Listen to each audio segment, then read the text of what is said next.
Hey, how's it going everybody, and welcome back to another Fallout 4 mod review. And today we're checking out a little underrated mod that came out this week known as the Makeshift Air Dart Rifle by SPNCRYN. Not even going to try to pronounce that one.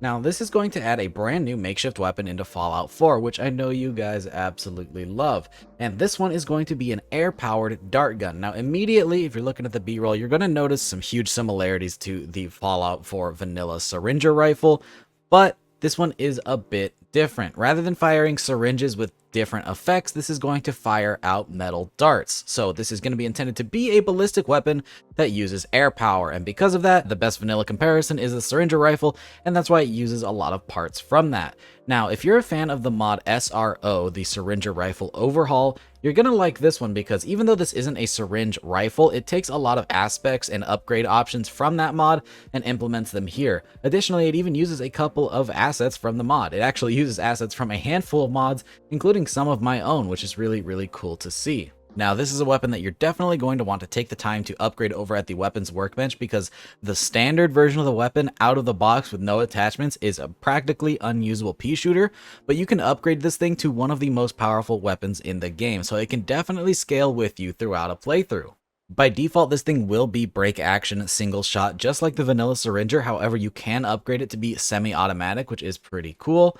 And if you want to get your hands on this thing, it's not added to the leveled list. Sadly, you will have to craft this over at the chemistry station, but the crafting requirements are pretty neat. If you want to craft one, you're going to need to head over to the new dart rifle category, where you can then craft the homemade dart rifle. And in order to craft this, you're going to first of all need the scrapper perk. Since this is a makeshift weapon, you're going to need to break down other parts.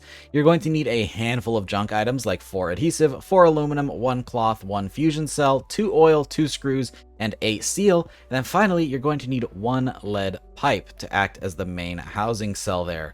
And that makes it so that you actually have to go out and find a weapon in-game to be able to craft this one. So it does balance it out a little bit, which is pretty neat. You're not going to be able to craft a ton of these out of random scrap items.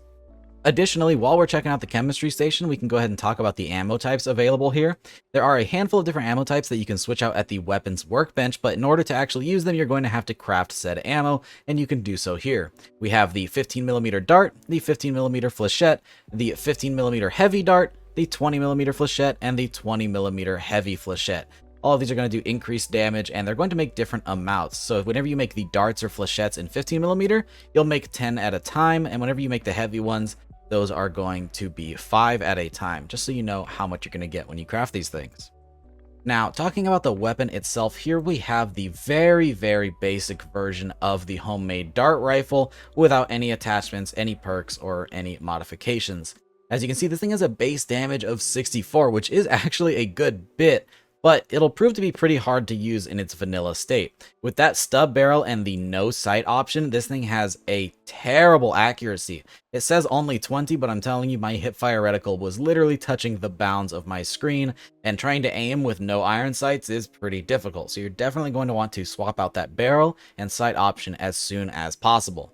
This thing has a fire rate of 2 since it is a break action by default. It has a range of 107, which is actually pretty decent, a weight of 4.1 pounds, and a value of 42 caps. Nice to see that this has a pretty balanced cap value since you are going to be able to craft this at the chemistry station.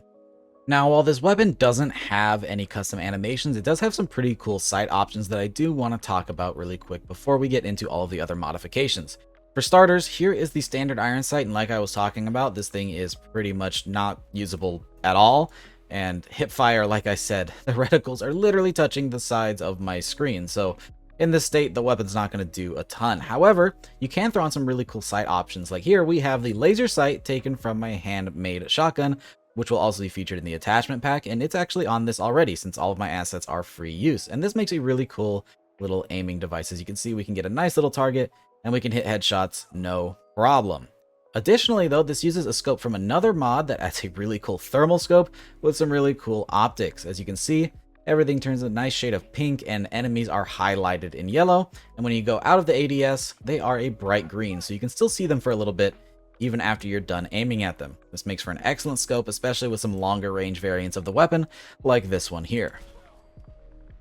Now then, over at the weapons workbench, we have a whole lot that we can do to this weapon. As you can see, we have some cool marksman variants and even some more high-tech ones like this one that has a nice little can of poison that goes directly into the darts. And then we even have a crazy Gauss variant of this rifle that completely changes the weapon from a dart cannon into, well, a Gauss rifle. A railgun of sorts that flings the darts at an incredibly high speed.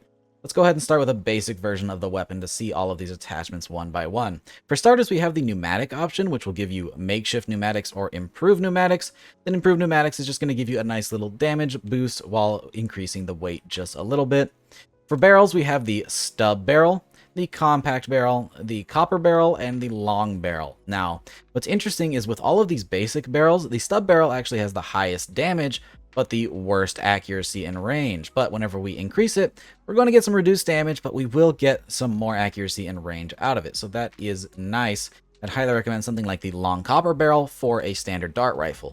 Alternatively, you can throw on the highly unique coil accelerator, which again is going to turn this thing into a Gauss rifle of sorts, and this is absolutely insane. It's going to require a pretty high scrapper perk and science perk, but it does make for a pretty cool weapon. It's going to increase the damage by a crazy amount up to 128 from the base 64. And as you'll see, it gets the range from 107 to 12,004, which might be a bit overkill in terms of range, though it's not going to do too much for you. This is going to heavily increase the weight and the value, but definitely worth it for that damage buff. When it comes to the stocks, we have the frame section. We start off with the basic frame, and then we have the marksman frame, which has a really cool aesthetic. I like this a lot. Looks very junky, very jury-rigged.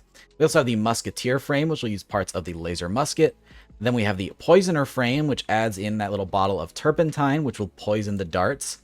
We have the technician frame, which is going to give you increased damage, range, and accuracy, and just has a really cool look to it. And that's going to do it for our different stock or frame options. For sights, we have that standard no sight option. We have a crude iron sight, though this isn't one I'd recommend since it doesn't line up perfectly and it's still going to make you miss a lot of your shots. Then we have the close quarters combat optic. This is basically a short scope in vanilla terms. We have the crude gunner sight, which is going to mimic that of the minigun. We have the laser sighting device, which is my little laser sight. We have the framed reflex sight, which is the Gatling laser reflex. We have the holographic sight, which is your standard laser reflex sight. We have the ringed reflector sight, which is actually an OKP7 scope. Then we have the thermal imaging scope. Now this is the one that I really liked earlier that has that cool marking feature, and it looks like it's made out of some really interesting vanilla assets, including some, I believe those are 10mm optics in there. There's parts of the thermal scopes, or the recon scopes rather. And then this top bit, I believe, is pulled actually from the Ripper, and it looks super cool and even has a nice little army decal. I like it a lot. Now, there's one that is colored, like I showed earlier, and then there's even a monochrome one if you want it just to be nice and gray. Then we have a marksman scope, which is essentially your long scope, the medium combat optic, which is your medium scope, the jury-rigged reflex sight, which does use that Gatling laser, but with some cool little nif-bashed parts on there. And then we have the targeting computer, which is your recon scope, and the advanced combat optic, which is a 4x recon scope that will also highlight living targets. For mechanisms, we have the standard break action mechanism, which is just like the vanilla syringe rifle. And then we have the auto loading mechanism, which is going to turn this thing into semi-auto. It will have an unlimited magazine size, which is just a little overpowered, especially if you're using something like the Gauss rounds, but it is a pretty cool option. It does say that the fire rate is 0, but you can actually just fire this thing as fast as you can click. And then finally, we have the dart section where you can change out from 15mm darts to the 15mm heavy, 15mm flechette, 20mm flechette, or 20mm heavy flechette. It's up to you, but these are going to give you a nice little damage boost. So if you want maximum damage, you're going to throw on that 20mm along with the Gauss barrel from earlier for some really crazy damage for a dart gun. And speaking of damage, it is of course time for our damage test. We'll be running our test today on 3 identical Deathclaws with 3 versions of our dart rifle. The first one will be the standard dart rifle with no damage modifications or perks. The second one will be the highest possible damage with normal darts, and the last one will be the highest damage with that Gauss barrel because it does increase the damage quite a bit. Now then, in terms of the normal version of the weapon, I typically do run it with no attachments, but for the purposes of this video, I did throw on a scope and barrel so that we can actually hit the weak point on the Deathclaw, because with the standard version of this weapon, that's just not really possible. So with that, additionally, I've also thrown on the semi-automatic barrel, so you don't have to watch me reload after every shot, because we would be here for literally an hour. Now then, let's go ahead and test out the first weapon. This is the slightly modified, but still standard damage dart rifle. Aiming for the Deathclaw's weak point, let's see how it does.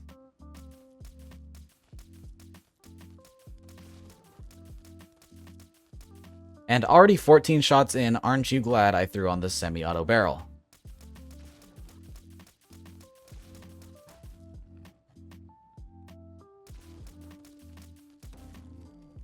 And somewhere around 35, 40-ish shots, the Deathclaw is down.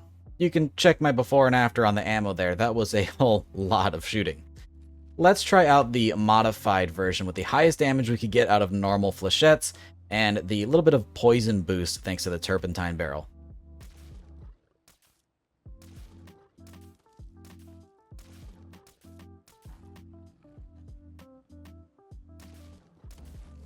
And that puts down the Deathclaw in only 10 shots. They were well aimed and pointed at the weak point, but it's definitely worth throwing on that semi-auto modification for this weapon so that you can actually put down targets. The break action with high damage might work against a humanoid enemy with a headshot, but if you miss, you're going to be in for some trouble, so it's definitely worth that semi-auto modification. Now then, let's see how the Gauss rifle does. Aiming for the Deathclaw's weak point, this thing's going to do a whole lot of damage.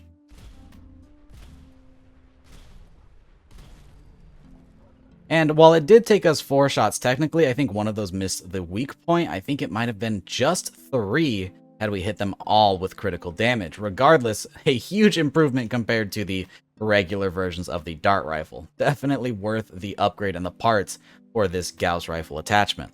So yeah, guys, that is the Makeshift Air Dart Rifle, again, by SPNCRYN.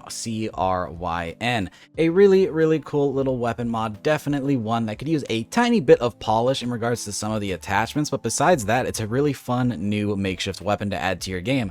If you want to try it out, it will be linked down in the description below as always, and I hope you guys enjoyed the video.